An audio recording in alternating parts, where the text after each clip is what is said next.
A full 3/4 of a century passed between the second bank's demise in 1836 and the passing of the Federal Reserve Act in 1913. So what happened during all that time? The United States didn't have a central bank, and that led to problems. For more than 25 years, there was no federal banking regulation at all. Banks were chartered by states, and in some of those states, legislators controlled who received charters to open banks.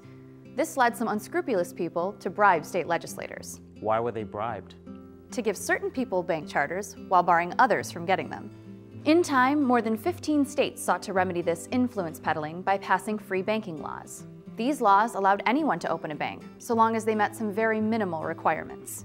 But what about paper money? Who supplied that? Well, throughout this period, banks, and sometimes even companies, issued their own banknotes. And some of these notes were very untrustworthy because of unsafe banking practices or even outright fraud. You like the cow, eh? Cost you $10. A fair price. 5, 6, 7. Wait a minute. I've never seen those before. What bank are they from? They're from Stormy Ridge Bank, as you can see. Stormy Ridge Bank? I never heard of them.